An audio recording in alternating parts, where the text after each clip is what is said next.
Patricia O'Connor and Frida Reba Darcy here today on the Bonsai Balcony. Our lights have gone down. It's a beautiful day. Same old story. It's quite warm for a fall day, but get a load of those colors. I think that's some really beautiful fall colors, and the punch on them is more so because they are partly in sunlight and partly in shadow. Our lights are off. Today's little spot is going to be about how we got here, how I keep trees that are very sun hungry happy under a roof.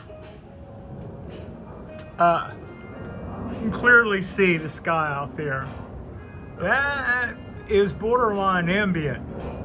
The sun's over there behind this wall now because it's late in the afternoon. When the sun comes up, it comes up behind that wall. So as it starts tracking across the sky in spring and summer, it's kind of behind me a little bit, but coming up over there, but right in line to where the shadows on those trees will be straight down on the plank right in front of them. So it's like the sun in the summer and in the spring is tracking directly overhead. So anything farther in, it's not getting direct sun. It's getting ambient. As we get farther into our season, now this is just where I live, and I'm kind of explaining this, but this is the forethought that went in to what we're doing here. As we get farther and farther into the summer and into the fall and then into the winter, the sun tracks more and more that way. It's like it comes up and tracks across the sky a little closer to the horizon as we go. That means it's farther out there as we go. So more of it is coming in. That would be a bigger, positive, direct light situation. Also, seemingly good.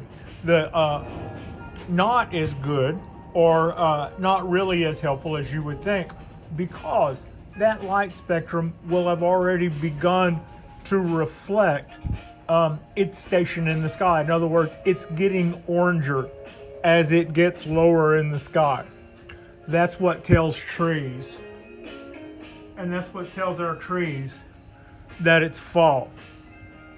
So in order to keep the trees knowing when it's winter, when it's summer, when it's spring, when it's fall, and when it's dark, I make sure that my lights go off an hour or so before the sun goes down. That or an hour or two after the sun comes up on both ends. Not only does that cut back our power bill a little bit, but that also means that they are getting their daylight cues and their color cues not from the spectrum of my lights, which would be a concern if they were overshadowing the sun. They may not want to go into fall dormancy or winter dormancy if I'm supplying them with blue summer on the equator type light for 12 hours a day. They may never know. They just might suddenly notice that it's getting cooler, but that would be indirect.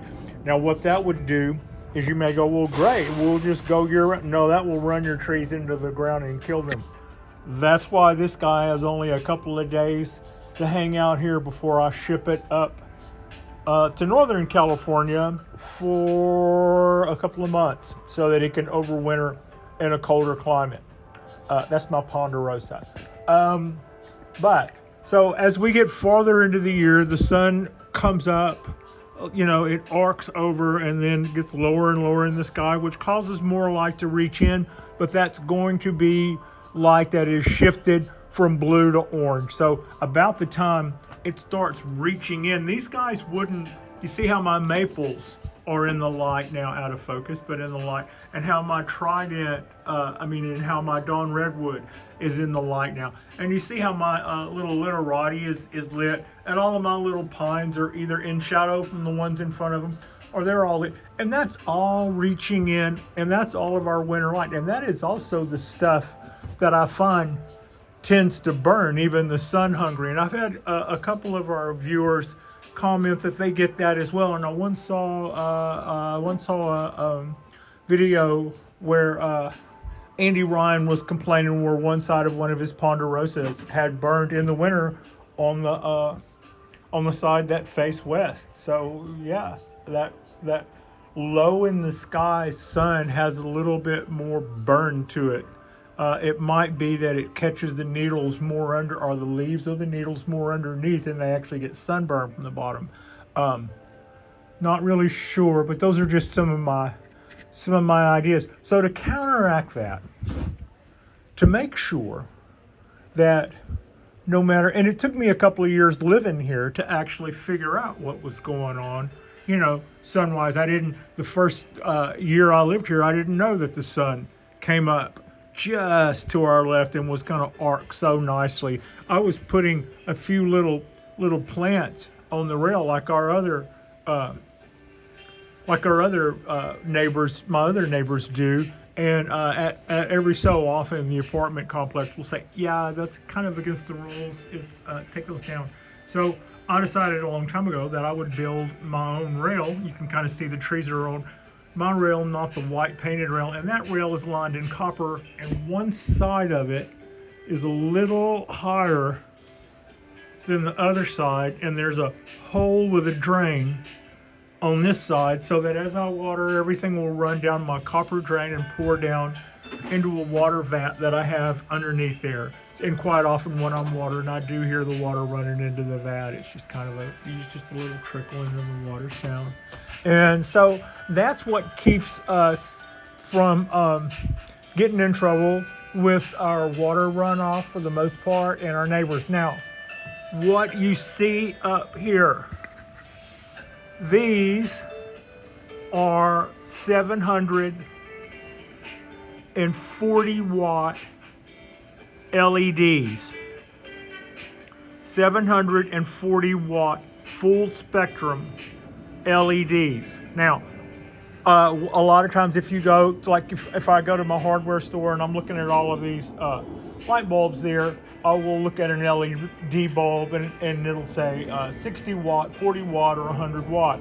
And then in small letters underneath that, it'll say equivalent. Actually uses, and it's always less than 20 watts, because LEDs are so much more efficient than the old tungsten glass filament bulbs. The knock against them used to be they didn't have a range of colors. Now they do, and there's really almost no reason. Tungsten bulbs put out 90% of the light they put out is in a spectrum that human beings cannot see. It's UV light. That's where all of their heat comes from. And because LEDs put out light in 100% the visible spectrum, it only takes 15 or 20 watts to be the equivalent of a 100 watt tungsten bulb. And that comes at no heat, which causes the fixture itself to last longer, because it doesn't have that to contend with. And they last a lot longer because there's no heat.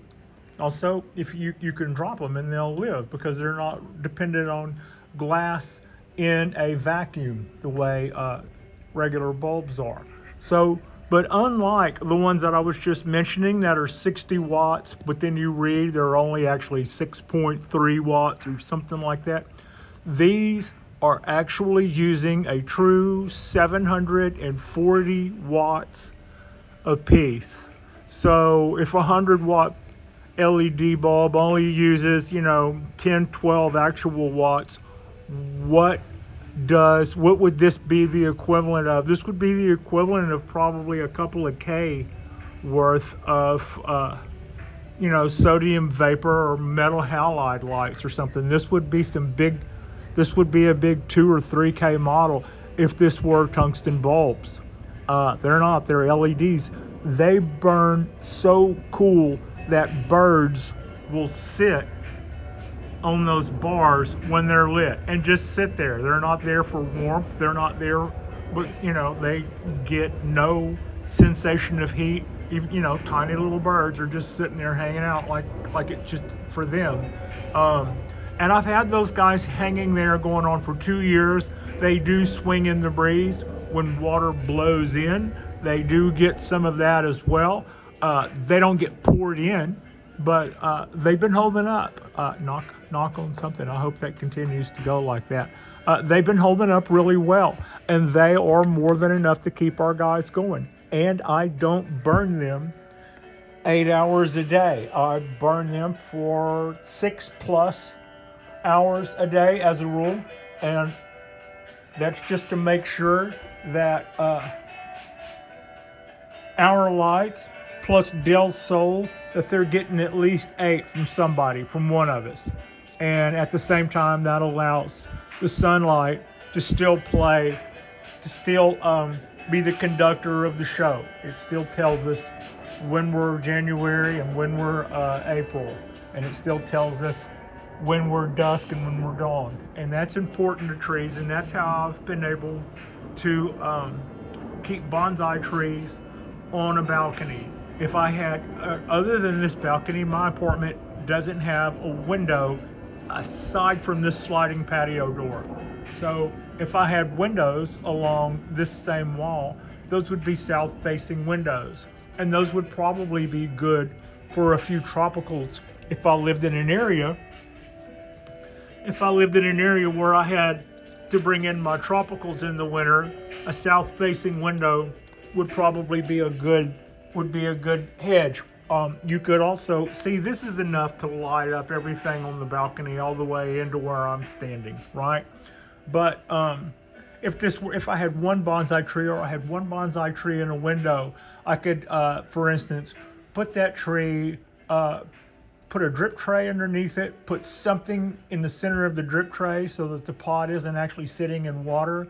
Set the tree on whatever is sitting in the middle of the drip tray, put water in the drip tray, and then put the tree on that, say it's a tropical, put it in a south-facing window, and then go to Amazon or do something like that and find a single source light that you can put over your bonsai tree, and voila, you're in the show. That can be your bonsai zen. What I did was, I knew going in that that for me to make a go of it, I couldn't be halfway. That I tend to go whole hog into stuff, and I went, this would be fun to go whole hog into. So I kind of went from a wisteria clone that I thought maybe I would make a bonsai tree to ordering bonsai trees over the internet, and then starting to move out all the funky cool decorations that I had on this balcony and the day bed and all that stuff so I could sit out here and look at stars. I started raking all that stuff back in the living room and making more bonsai tree space so that I could expand what it meant for me to push the envelope of bonsai given the space that I had. If this were 100 acres, I would be set for a few years trying to fill that up about as densely as I have this here. And we still, if you ask me, I'll speak like an addict and say, we still have room to burn here. I've still got room to go. So that is a quick rundown on what it means to keep a tree alive. I think if you're going to use artificial lighting, it's important to still let daylight be your guide for your trees. They need to know that stuff. It has to do with their hormonal allocation, and they can't tell you that. You just have to. The light has to tell them what time it is, so that they'll know what to do and when to do it. And that's real important. Other than that, it's a real good time to be. In the old days, you would have to in order to get something that would keep a tree happy like this, you would have to invest in hydroponic lighting, and that stuff used to be, you know, the 2,000 watt lights were about as big as they came. That was an industry standard for years. And if you even had one of those going for 12 hours, and a lot of times they would be going for longer than that for maximum yield, you would be looking at your power meter would spin like a frisbee. Have a couple of those going, and it was just ludicrous. Now it's so affordable. It's hobby affordable, and that's kind of what makes this a good time to be if you want to look at all the things that come together, and especially for small bonsai, right? You don't have to be the big swinger with the big huge backyard with all of the Japanese garden, with all the monkey poles, with all the huge trees on it. You can be a person with a little bit of space, with a couple of tiny little trees and an LED light, and you can afford to pay your power bill, because you will get more from that than you will spend. My bill for these lights is not, even for those two big honking guys, is not anything. We could, if nothing else, we could probably add to that. No need. Everybody's getting all they require. But yeah. All right. Those are just a few thoughts. If I didn't hit on something that you wanted to ask me about, or if I've given you questions to ask me about, feel free in the space below. I haven't talked about our rig or our setup much in quite a while. I thought I would catch up so that some of you guys that have come along a little later would know exactly how it is that I make this work. Like and subscribe if you guys have not already. I'm about to set up a few more grow cups and start counting out seeds. We're going to start another tray of pine trees. Probably on some of that on tonight's show, I suppose. And I appreciate you. Frida Reba Darcy appreciates you. And thank you so much for thank you so much for watching. And well, there's no way to get this out ahead. I have no idea how long it's going to take this to upload. Our internet is back to its very slow bandwidth issues again. Thank you so much for watching.